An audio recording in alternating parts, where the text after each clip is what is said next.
Well, welcome everyone to our this year's Vesak, celebrate the Buddha's birthday. Xin kính chào quý vị, hoan nghênh quý vị tới tham dự nghi lễ tắm Phật của ngày hôm nay. Ngày hôm nay là ngày sinh nhật của Đức Phật Thích Ca Mâu Ni. When the Buddha was first born, are we translating for all?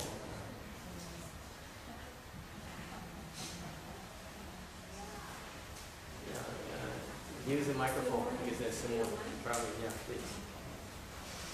You all can learn, try to learn, especially the kids, try to learn Chinese. Chinese. It's a beautiful language, young man. I'm biased towards the Chinese, so can I say?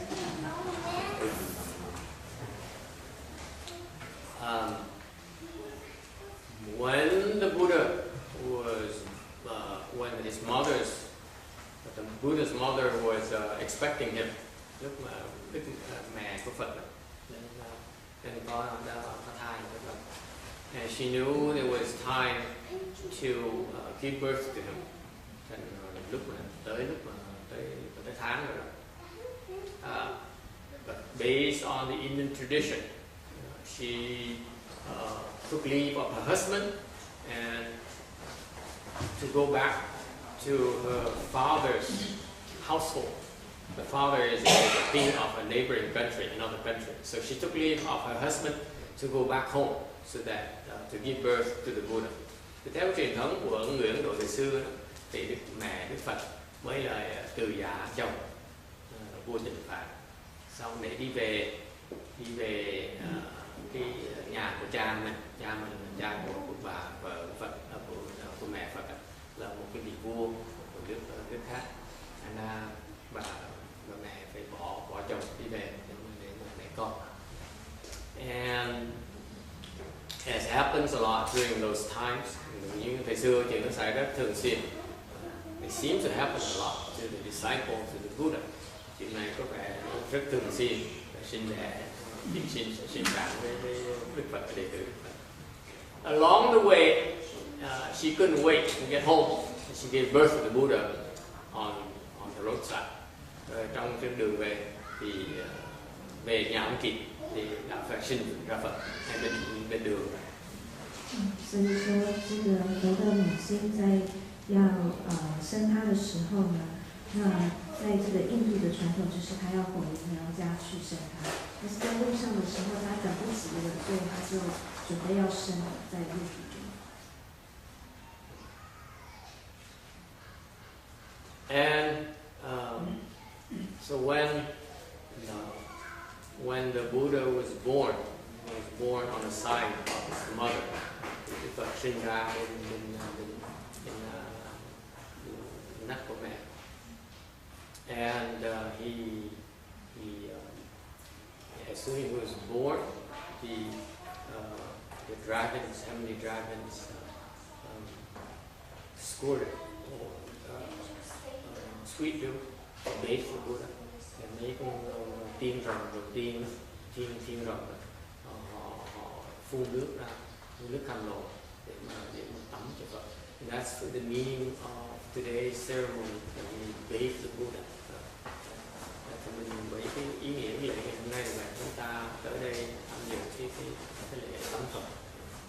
And to symbolize the fact that we, just like Buddha, we are washing ourselves of all defilements of this world. Để làm cái gì?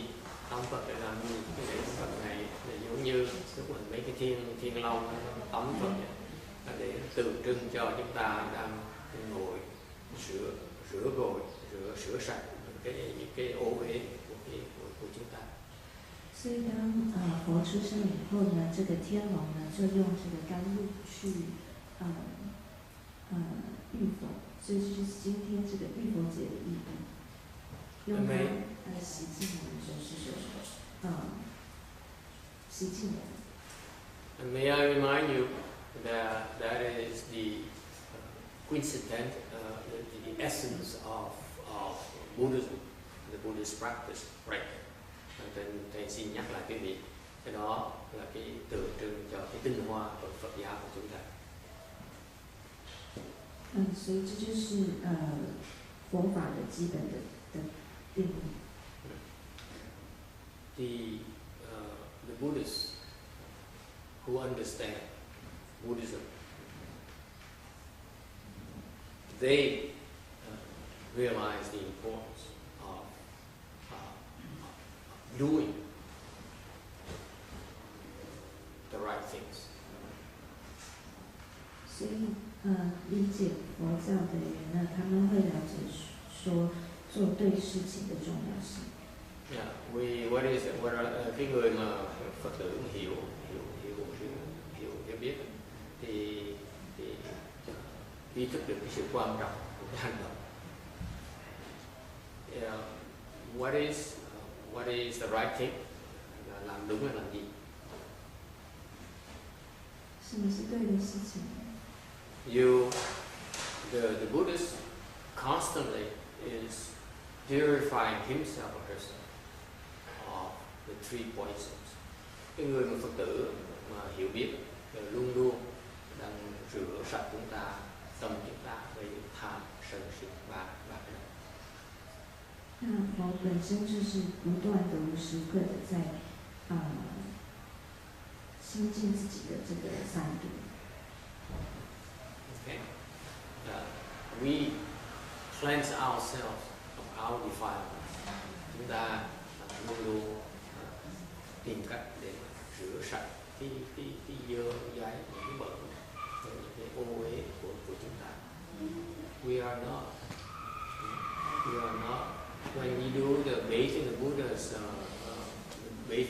ceremony, don't tell me that you're bathing the Buddha's defilements. No, the Buddha here we represent the Buddha nature. You are cleansing the defilements from.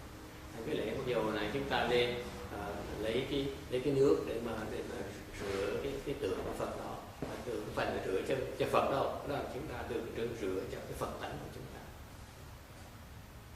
所以说，像我们在这个浴佛节，我们在浴佛的时候呢，要记住是在亲近自己的佛性。We are all endowed with the enlightened Buddha nature, which is pure. Chúng ta tất cả chúng sanh chúng ta đều sẵn có cái Phật tính, và Phật tính này thanh tịnh và rất là quý báu. 我们都有这个，每个人都有佛性，还是很亲近的。It's only because of greed, hatred, and stupidity that we are suffering. 只是因为我们有贪嗔痴，所以我们才会受苦。 Tại vì chúng ta vẫn còn tham sân si, vì cái tham sân si làm chúng ta lạc lõng, làm chúng ta mê muội. That's why all we have to do to practice Buddhism is to cleanse ourselves of defilements. Là cái người Phật giáo là một cái tôn giáo để giúp chúng ta ý thức được cái tầm quan trọng và cái quý báu của chúng ta. Chúng ta có cái Phật tánh quý nhất trong thế gian là Phật tánh chúng ta có sẵn. Nên chúng ta chỉ cần rửa sạch những cái ô uế khiến chúng ta không thấy được cái Phật tánh chúng ta là chúng ta thành công trong cái việc tu hành. So practicing the Buddhist cultivation is not beyond cleansing ourselves of our impurities, our defilements, so that we recover our original, wonderful, and enlightened Buddha nature. 所以修行佛法重要性就是要亲近我们自己，然后才可以显现出找到我们自己的佛性。 All right.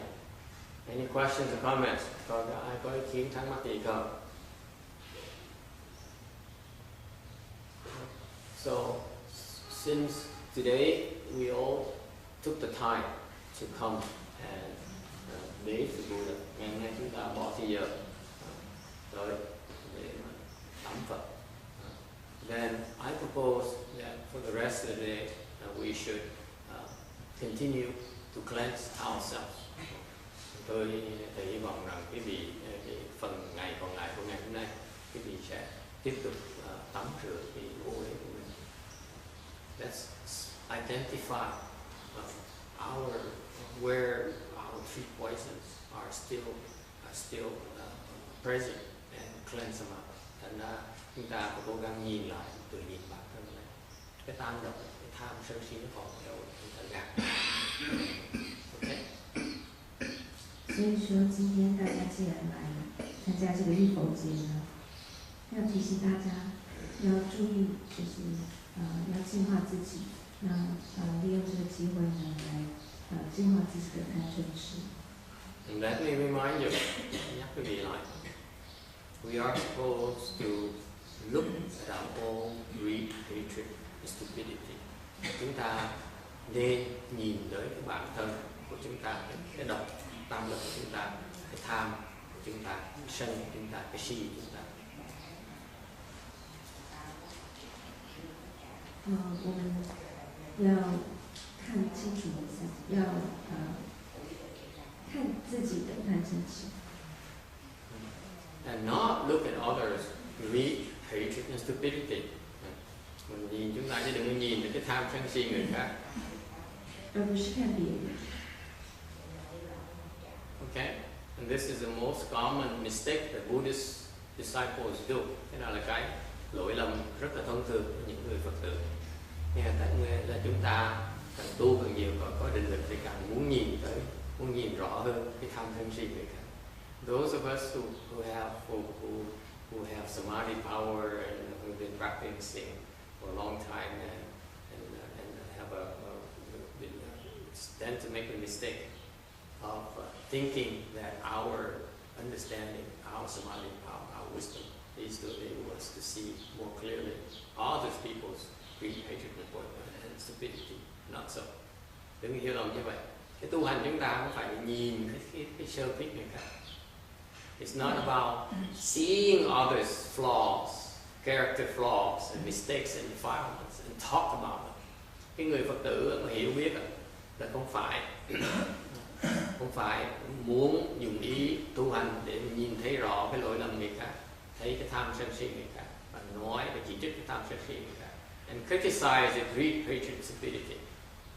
People who are like that are not true disciples of the Buddha, no matter who they are. Những cái người như vậy, những người chuyên môn đi nói xấu người khác, đi chỉ trích người khác, nói người này xấu, người này xấu, người nọ tốt. Mấy cái người đó thật sự không phải là Phật tử, không phải là đệ tử của Phật. 所以说，真正的佛教徒是要看自己的贪嗔痴，而不是去看别人的。那一般，这是一般佛教徒常常会犯的错误，就是修得越久，他们越很容易去看别人的这个的缺点，去批评别人。You run into such people, you don't have to take them seriously. They are confused. You should not pay attention. Gặp những cái người mà chuyên như vậy, chuyên môn là đi nói xấu người khác. You run into such people who only when they open their mouth they criticize others and mention others people's faults. These people are not worth listening to. Don't waste your time. They're defiling your ears. Nghe những lời những người như vậy chỉ làm dơ dãi bẩn thỉu cái tai quý vị. 所以，如果你遇到这种只会一天到晚在讲别人错误的人呢，其实你是不需要去理会这样的人，因为他们做的是错的。So what do? Gặp như vậy làm cái gì? Do not look at the faults. Đừng có thấy những người như vậy, đừng có chê người ta, đừng có chỉ trích người ta. Because you are like that, you should know different than they are. Nếu như quý vị nhìn những người như vậy mà quý vị chỉ trích người ta, chê bai người ta, thì quý vị không khác gì họ. 那你应该怎么做呢？就是不要看他们的缺点，因为如果你也这样子做的话，就跟他们是一样。The best way is to stay quiet and walk away. The first chance you can. Gặp những người như vậy, quý vị không cần làm gì hết, thì im lặng thôi. xong rồi có cơ hội tự nhiên khi mà đủ cái cơ hội, đủ cái lý do thì rời không cần lại. Let them immerse themselves, continue to immerse themselves in the suffering. Cứ để họ tiếp tục từ chìm đắm vào cái khổ của họ. We don't need to add to. Chúng ta không cần giúp họ. Let's concentrate on identifying our own greed, anger, and stupidity, and clean them up, not theirs. Và chúng ta chỉ cần chú ý tới nhận ra được những cái như là hồng tham, chúng còn sân hận, chúng ta còn si để gạt bỏ. Chúng cần nhìn sân hận, tham và sân si nữa. 所以说，当你遇到这样子的人呢，你就不要理会他们，你就离开。我们应该要花时间去专注于看我们自己的贪嗔痴。Any questions or comments? 可以聽聽乜嘢không? 有没有任何的问题？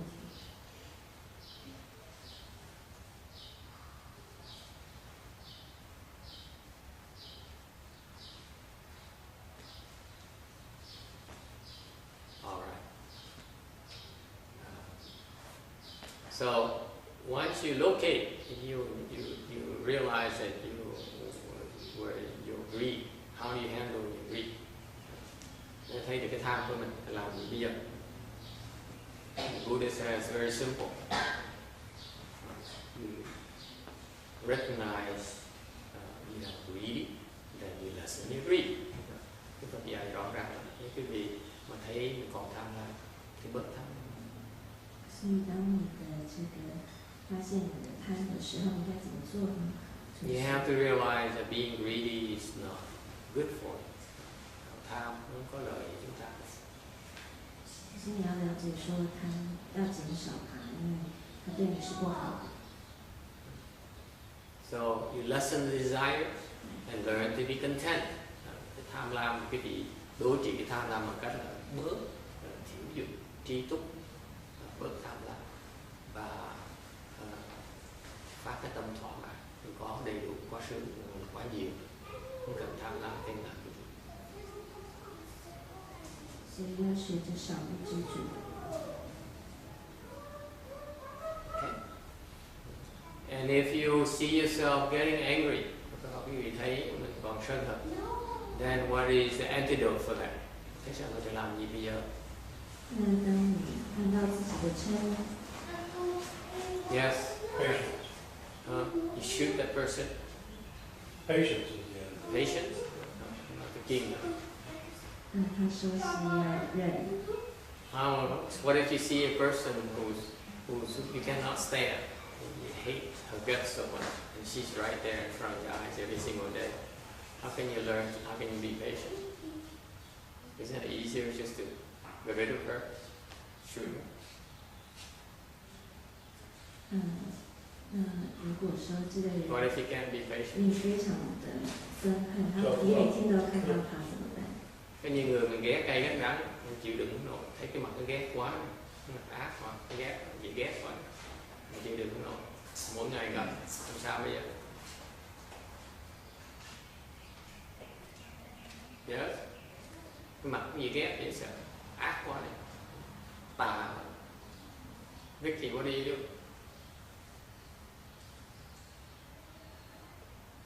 You tough it out. Tough it out. Chịu đựng.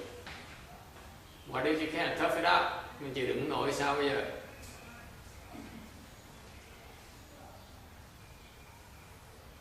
You can't believe there's such people in the world. What can you do now? Yes, Amy. Why are you laughing? You know such people? Is this hitting home? Không phải có quen ai mà còn dễ ghét như vậy không? Yes. Do you know anyone who's so disgusting? I'm dễ ghét vậy. You know anyone? Huh? Are you like that? You have any such experience? Raise your hand. What do you do? What do you do? I think I am that person. Tôi là một trong người đó. He's one of those people. He knows it very well.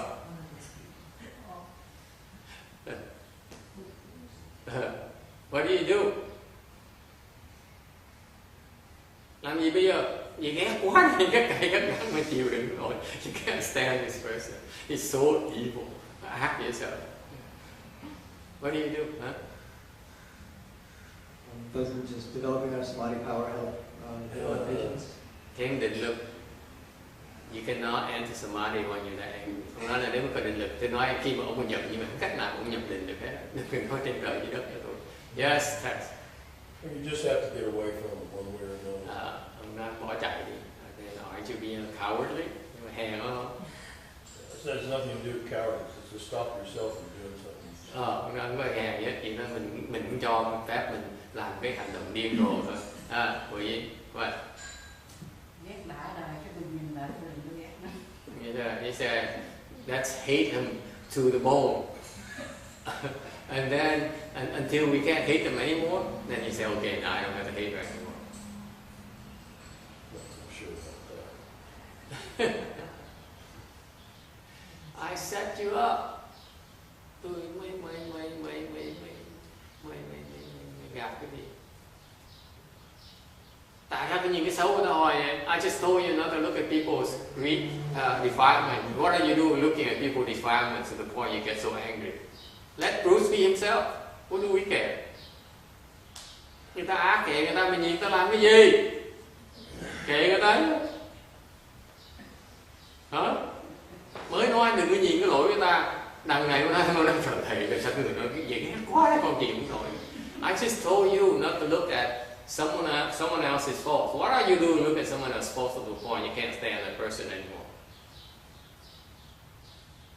You see? Easier said than done. Nói thì dễ lắm, mà làm khó dễ sợ. You see how difficult it is?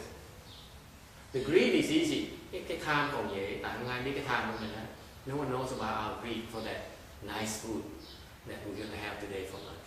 Ai biết được cái lòng mình tham đồ ăn ngon bữa trong ăn trưa ngày hôm nay, cái đâu ai biết hết. But when you get angry, it is so obvious that it's just because you cannot stand such people. Nó giận rồi, mình không thể chịu được cái người khác. Nó lộ ra ngay lập tức. That's why your habit energy show that you keep on looking at people's faults. Giận mới lộ ra cái tập khí của mình là chuyên môn nhìn lỗi của người khác, trách người khác. You keep on blaming people for their evil, for their sicknesses. Okay. 所以法师说，就是贪呢还比较容易，但是嗔的话，就是说当你没有办法忍受这个人的时候呢，你的习性很快就会出来，你马上就会一直看着这个人的缺点，而你忘记说你其实是要看自己，不要去看比对方的缺点。Agree or disagree? Đồng ý không đồng ý? Do you agree with me? You should not keep on looking at someone's fault to the point you get even more worked up. Cái vì đồng ý với thầy rằng là mình không nên tiếp tục nhìn đến lỗi người ta, tại mình cần nhìn lỗi người ta mình cần giận thôi. Agree? Why can't you stop? Tại sao cái gì ngừng lại không được vậy? Why can't you stop? Why are you so angry? Tại sao còn giận dữ vậy? Because they flaunt their evil and their ickiness in front of you. They say, hey, look how icky I am. Tại sao vậy? Tại người ta cứ đem cái dơ dái bẩn thỉu đưa trước mắt mình hỏi. Đúng không? Phải không? Mình không muốn nhìn mà cái cứ đi trước mặt mình hỏi. You can't help it. Nó cái chuyện tới cho mình ghét quá. Nó kiếm chuyện mình không? They all come in and cause trouble for us. They will not leave us alone. Okay, let me translate to Chinese. Make sure that the Chinese. 法师就说为什么你没有办法忍受？因为他们在你面前一直表现出他们的恶，让你没有办法。They say, get out of here. We don't want you here. They still come back in your head. I'm here. What do you do about it? Mình không muốn người ta ở đây, đuổi ta ra, người ta lập vận tới mình vậy được. Làm gì bây giờ? What do you do? Yes, Thomas.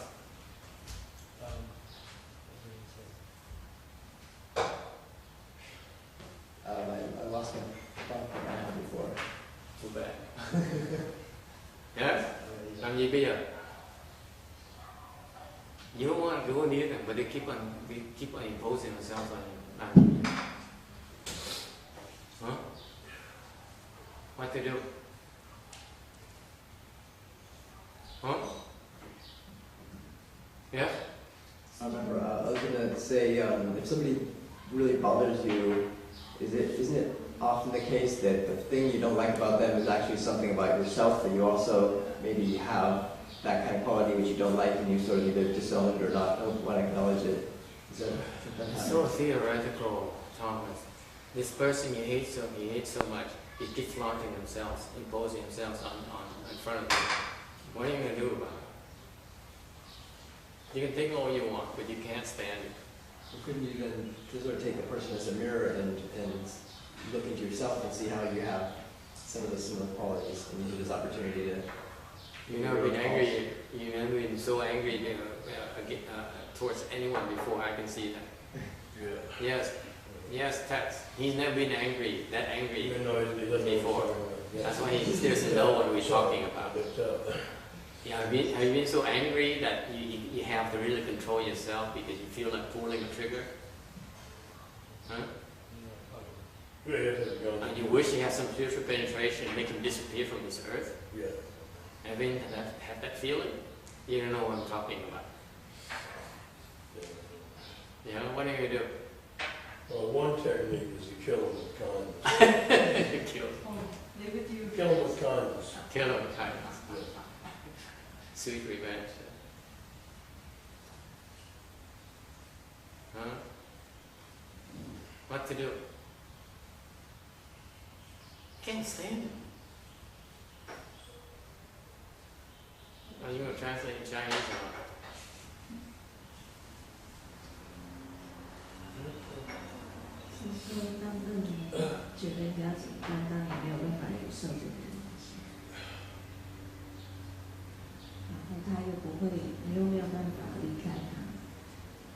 What to do? Làm gì bây giờ? I propose you should feel ashamed of yourself. Tôi đề nghị quý vị nên hổ thẹn.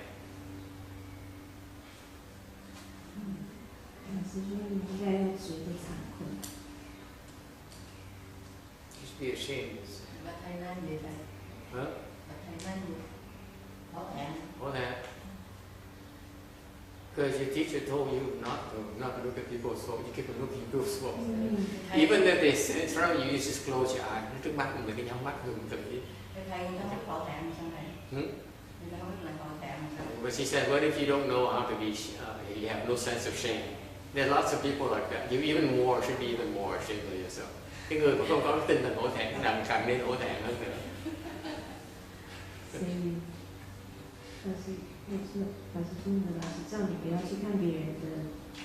What are you ashamed of? What you should be ashamed of? You should be ashamed of two things. Mình nên hổ thẹn trên hai cái phương diện. Number one, you keep on looking at people's faults. Hổ thẹn thứ nhất là mình không nên, đã nói không nên nhìn cái lỗi người ta, mình cứ nhìn người ta hỏi, mình thấy người ta gì ghét, thích nhìn cái gì ghét. I tell you, deep down, you have this. You cannot resist the temptation. Ask Earth, he'll tell you. You cannot resist the temptation to look at people's faults. You love it. You should be ashamed of that. Agree? It is so much fun to look at people's faults. It makes you feel superior. Thấy người ta lỗi, thấy mình có vẻ hơn người ta.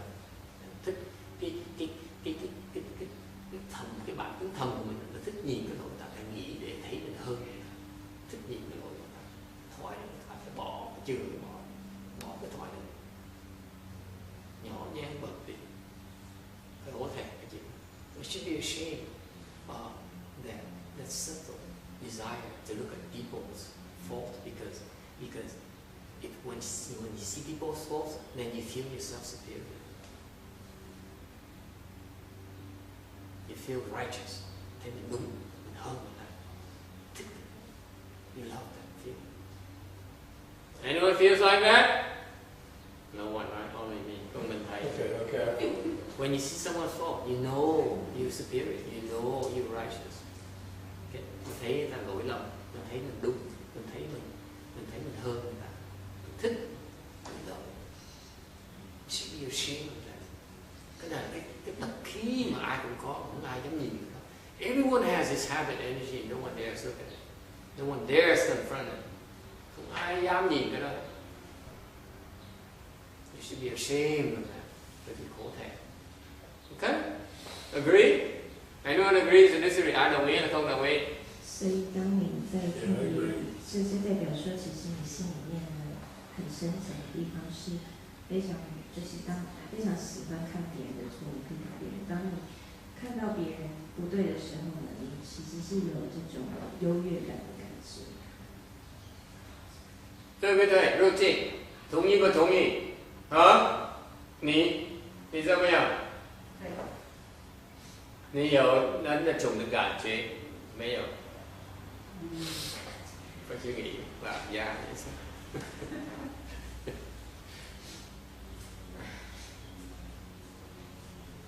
And the second aspect that you should be ashamed of is you truly lack compassion. Cái thứ nhì, quý vị phải nhìn tới là quý vị, thầy đề nghị quý vị thiếu cái lòng từ bi. You truly lack compassion. Quý vị thiếu cái lòng từ bi.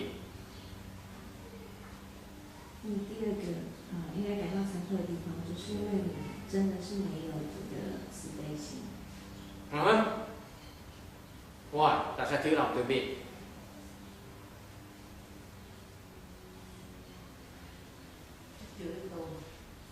Doesn't know how to cultivate. Why? Well, it's pretty hard to have compassion for somebody that's screaming in your face. I suppose if they're not actually killing you, you can think, oh, this person's so wretched and horrible, it's horribly miserable.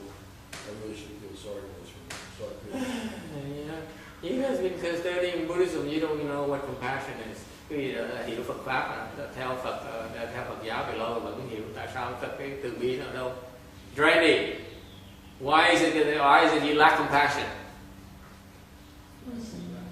Yes. In that case, the person you hate so much, you hate someone's guts so much, you can't stand that person. I'm saying that you should be ashamed of yourself because it shows you lack compassion. Yes.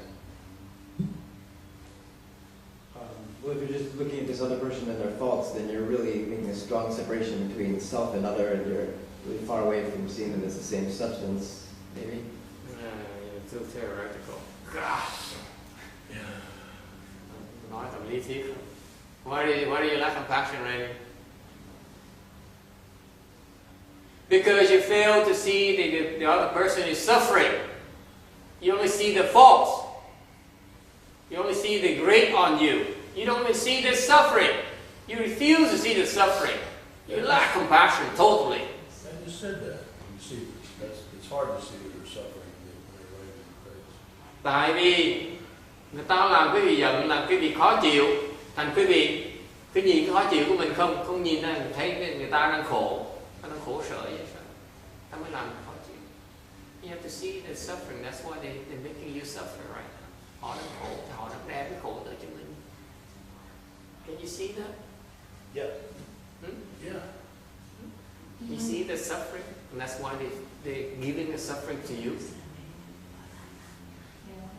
Có thấy được cái đó không? Người ta đang khổ vậy, sợ người ta mới tới làm phiền mình. Nếu người ta sung sướng tới làm phiền mình làm cái gì? If they're happy, they wouldn't be here with you. Yeah.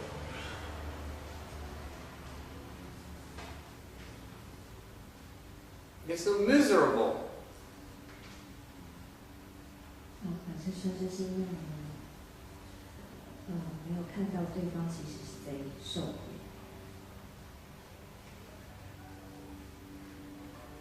So I'm saying that you should be ashamed because you lack compassion, because if you can't stand and walk away, we don't add to the misery. Nên quý vị, thầy khuyên quý vị, nói quý vị thiếu là lòng từ bi, tại vì thấy người ta gì ghét như vậy, không cần làm gì hết, người ta đủ khổ, đâu cần thêm cái khổ, ta làm gì, bỏ nó đi. đi là một cái hành động từ bi.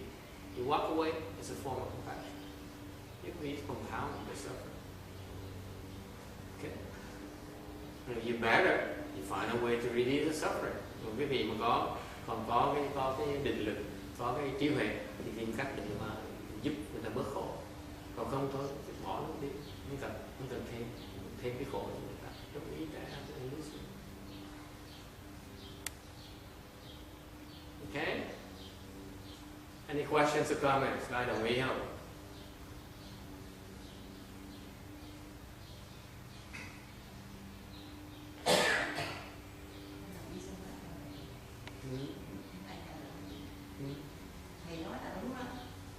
Đúng nhưng làm không được. Nghe thì đúng nhưng mà làm không được đâu. It sounds so right, but you can't do it. Because you cannot stop yourself. You feel like punishing that person who makes you suffer, so you angry. Lúc mà ta làm như vậy mình muốn trừng phạt lại, muốn trả đũa lại. Cái đó là cái khó. Mình phải cần học để tu, nhận cái đó để tu. And that's why it's called cultivation. It's not easy to do. Tu là vậy, tu là làm cái mà khó làm. Tu mà dễ làm không phải là tu. If it's so easy, there's no cultivation. Ask India. If it's easy, then why bother cultivate? Nếu nó dễ như vậy tu làm cái gì? Đúng không?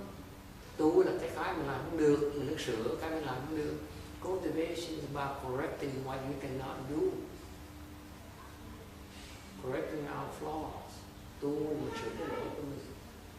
Mình làm không được, mình cố gắng mình làm. Okay. 所以他说，听起来很容易，但是做很难。那只说就是因为很难，所以才叫修行。如果是简单的话，就不是修行。I assure you that you don't need to add more to people's misery.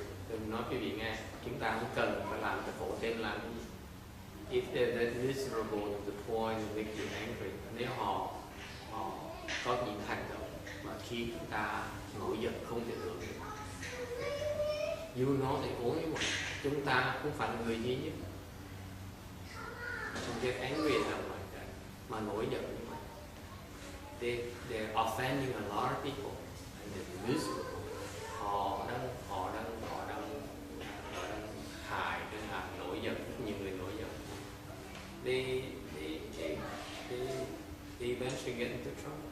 Từ từ sẽ có người chịu đựng nữa, sẽ tra đũa. So you can feel compassion eventually. They will get it. Cái thứ hai cho rõ ràng là trong tương lai nếu tiếp tục họ làm như vậy, trước sau họ cũng sẽ bị trừng phạt, trước sau sẽ gặp người sẽ trả thù. Anh đừng cần làm gì. You don't need to do anything. Do it how? The question.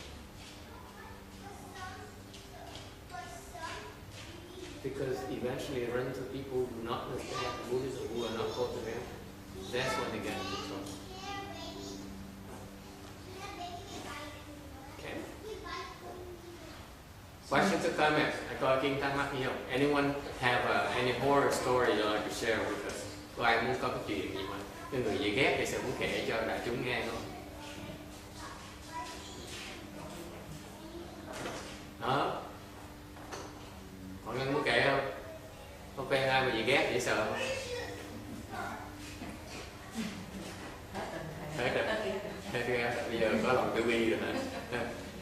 I could you know anyone you hate so much, you hate her guts so much, and you want to share the story. He says, I'm no longer hateful towards her. I have compassion towards her now. Thì ghét qua mình khổ ra khổ đâu. Người ta nói khổ cái mình khổ chứ.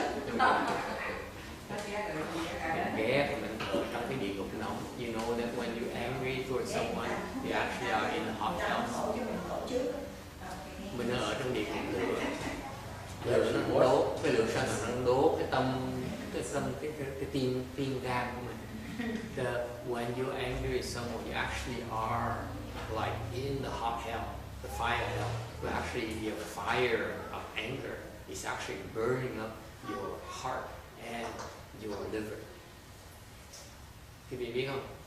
Theo y học, nếu quý vị sân giận người ta, là cái lửa giận quý vị đó, nó đang đốt cái tim, nó đang đốt cái gan. Đừng nói chuyện hại người ta, mình hại mình trước. Mình tự hại mình trước. You're only hurting yourself first. Because you're burning, you're harming, you're damaging your liver, you're damaging your heart. Mình đang phá hại cái gan, mình phá hại cái tim của mình. Cái giận nó làm như vậy, nó đốt mà nó tự đốt. You're burning. That's why you need to take heart pills. Vì sau lớn tuổi sẽ cần uống thuốc tim. Okay? Anyone taking heart pills when you get older? Sân hận đó. I tell you that's from your anger. Đó là cái lửa hận từ trẻ mà chưa giải quyết được. Mấy người già nếu mà sân hận một cái nè, cái tâm sân nó lên nó không xỉu luôn. Đúng rồi. Nó hại ai chứ hại mình thôi. Quý vị biết có nhiều người hận cái độ hận giận cái độ mà chết luôn. Người nói chuyện xỉu chết luôn. Đề Bà Đạt Đa có một thời đó mà giận Phật Ấn Độ mà tức Phật Ấn Độ mà gánh viện Phật mà chết ngay tại chỗ, dễ sợ như vậy. I'm telling you that Devadatta, the Buddha's arch enemy, he at one time, several times during their encounters, many of their encounters, he was so upset with the Buddha, so jealous of the Buddha, so angry with the Buddha. He died there on the spot. That's how dangerous anger is. You kill yourself. Cái giận chỉ tự hại. Okay? So shame on you for nurturing it. Quý vị mà cứ tích giận, âm thầm giận người ta. Especially those of you who are angry and claim you're not angry at someone else. You, no, I'm not angry. Never. Should be ashamed. Giận người ta mà nói cái nó bức ra, nó dối. Không, con không giận người ta đâu. Đúng giận đâu. Nhưng đừng giận đâu. Mặt lỗ cắt. Nếu người đó phải hối thề. Nếu mà mình giận ta, mình nói dối mình không giận, mình đen liền. Xám xịt nữa, mặt xám xịt nữa. No translation? You raise it, you translate it privately. Okay, I'm stop it today. I'm ngừng lại đây. Yes.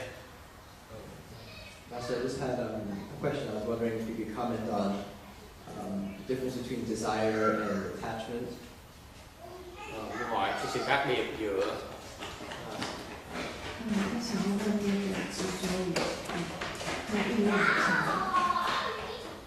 về cái muốn và cái chấp trước. What's the difference? Muốn chấp trước nó khác nhau chỗ nào? Yes, Bruce, what's the difference between desire and attachment? See, we don't see you often. You might as well speak Dharma for us until next time. Hôm nay tới bác nói Pháp để làm sao để ông trồng phước. Yes, what's the difference between attachment and desire?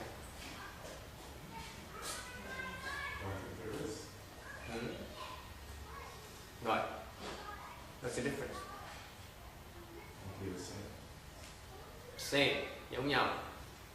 Agree? Not quite. Not quite the same. Yes, sir. Attachment is the thing that you have and then you don't want to you already have it and you don't want to leave. The desire is you want it. So there's a little bit of difference. Nó nói khác một tí. It's like different. He sees some differences somewhere. I'm not sure what he sees, but he says there's some There's a differences. subtle difference, but there is a There's difference. subtle differences. Yes. What's the difference? The difference is that you're attached to something that's an habitual. There's something habitual about it. What's desire? Desire is something you want to do something Muốn là with. gì? You want to possess or you want to do something with. In Something you don't Buddhism, trong Phật Pháp, when you use the word desire, để các bạn dùng cái chữ mà muốn, tham muốn. Okay. What does it mean? 是当在佛教里面，当我用这个欲望这个字的时候，是什么意思？ Yes? What does it mean? Desire. Is it the desire is rooted in that emotional, basically rooted in the attraction between men and women in that kind of. The only difference between desire and attachment is that attachment can be more refined, more subtle than desire. Desire tends to be, you have desire for coarse things. Desire tends to be more coarse. Khi mà nói cái lòng tham muốn, cái tham dục, cái dục, thường thường mình nói về cái nó thô, khía cạnh thô. Còn khi mình muốn cái chấp trước thì khía cạnh nó tế nhị hơn. Okay? Attachment can be a lot more refined, a lot more subtle. Cái chấp trước nó tế nhị hơn nhiều. 所以，它的差别在于执着呢，它是比较会有欲望的那个。 同ý với không ý? Can you see the difference? Quý vị thấy được cái sự khác biệt không? 比较细微。 Cái chấp trước nó có thể kín, nó có thể rất là kín đáo, rất là khó thấy. Cái dục nó thô, thì nó còn dễ hiểu ra. See, the attachment is much more difficult to see, whereas desires can be a lot more obvious. Yes. Somebody mentioned something about a kind of habitual aspect of attachment. Could it be that like desires are sort of momentary, like they come and go, and attachment is sort of like deep-seated, like it doesn't come and go. If you have an attachment to something, you sort of always have that attachment. Would that be? Because in Buddhism, desires pertains to the realm in desire realm, meaning we desire things. We desire, those are called coarse desire. Okay. Attachment would be a more subtle form of desires. Attachment could be very coarse or very subtle. But the distinction is that attachment is tend to be more subtle. Tends to be a lot more difficult to detect. Cái tham dục thì thường nó tham dục nó còn dễ lộ ra, dễ thấy được. Cái chấp trước nó khó thấy hơn nhiều. Chấp trước là cái tâm mình thấy nhiều. What happens is that attachment refers to the attachments of the mind, which are a lot more difficult. Cái chấp trước là những cái mà cái tâm chúng ta đã chấp trước, khó thấy, khó nhận diện ra nhiều. Is it clear? Is it clear to you? Hiểu ý thầy nói không? Cái chấp trước là cái khó thấy hơn nhiều. The attachment is much more difficult to see. The desire is easier to see. Cái tham dục nó dễ thấy. You desire for a cup of coffee. Mình muốn một cái uống ly cà phê. We desire for a good meal at lunch. Muốn ăn đồ ăn ngon. Okay. Nó dễ thấy. But the attachment is a lot more subtle. Cái chấp trước nó kín đáo hơn nhiều, tế nhị hơn nhiều, khó thấy hơn nhiều. It's a lot more difficult to see. Most of the time, you don't realize your own attachment. You may are more likely to see your desire, but you are less likely to see your attachment. Khác biệt như vậy này, chúng ta có dễ thấy cái tham muốn chúng ta hơn, chúng ta thấy được chấp trước chúng ta. Agree or disagree? Đồng ý là không? 所以说，那个欲望是比较容易看到的，它是会想要，比如说你。Give an example. cho ví dụ. Okay. 它是比较容易看到，但是执着呢是比较不容易看到。 Like you desire a nice car. Quý vị thích một chiếc xe đẹp. Anyone has that desire? Show your hand. You recognize them, right? Ai cũng biết mình thích lái chiếc xe ngon lành, đúng không? Anyone has a problem with that?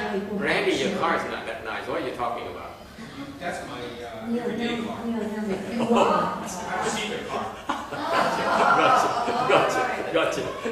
Okay, I agree. You agree? Yeah, I agree. It's okay. Cái tham dục nó lộ ra, nó dễ lộ ra. Okay, we design in California. For those of you who are not Californians, okay, you know what we're talking about. We Californians have this desire for cars, nice cars. Người bị bán Cali, ai cũng thích lái xe ngon lành. Do we agree on that? Yeah. Okay, that's a desire. That's obvious, isn't it? Yes. We know it. Ai cũng biết mình thích cái xe đẹp. Roberta, what's your point? I'm saying yes. Yeah, yes, yes, right. Of course. She wants a Porsche, by the way. Bà 80 tuổi không đòi lái xe Ford. Mới lộ ra thích lái xe Ford. She likes a Porsche. Okay. She said, yeah, that's all I want. Before I die, I like to have a Porsche. Trước khi mình chết, muốn lái chiếc xe Ford. Okay, so desire is a lot more easily seen. Mình thấy được. This is attachment. I give you an attachment. I có ví dụ. What about an attachment? Anyone has a good example for an attachment? Amy, having an attachment. Có ai có cái chấp trước gì khác không? Cái chấp trước còn khó thấy. What? Yeah? Anyone? I tell you, I give you one. Okay? Cho cái một cái chấp trước. Ai cũng ít để ý cái này. You want to be liked. Cái muốn người ta thích mình. Yes or no? Yes? What's wrong with that, right? I like it. Why don't you like me? Huh? You're so bad.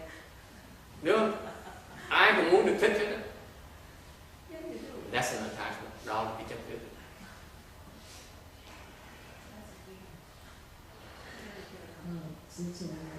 You don't realize it. Everything you do is so that you like. Cái vị ý đa số tất cả những cái gì làm trong ngày đó đều là để vì được người thích. Make up, trang điểm, chải tóc, chorus, hair. Thì đàn ông á thì chải tóc, thắt cà vạt. Phần lớn cái chuyện mình làm trong ngày để được thích.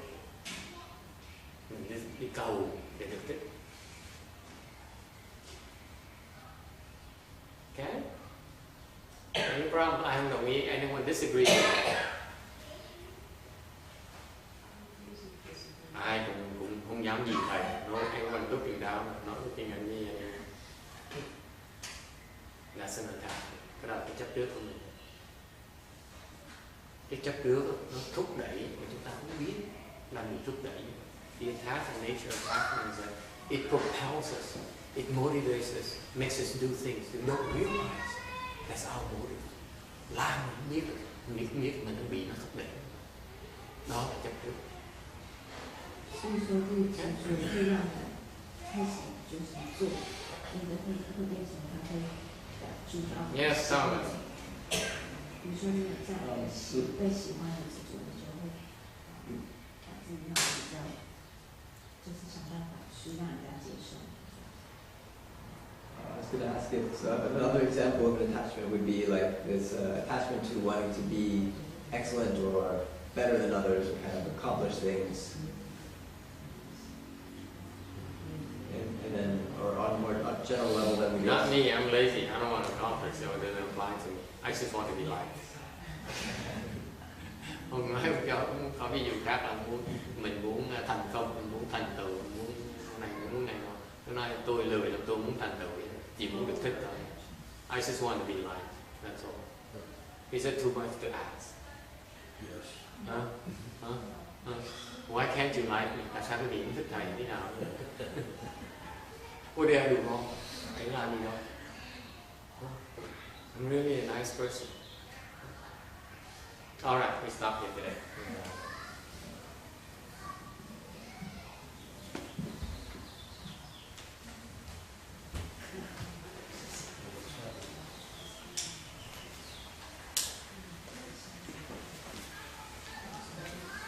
Oh, it's too late. Như thế rồi.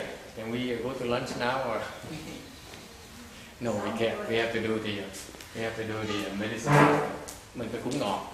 We need mình phải cúng ngọt để làm cái pháp diệt trừ. Okay. Do the lunch ceremony now and do the medicine master. Dharma.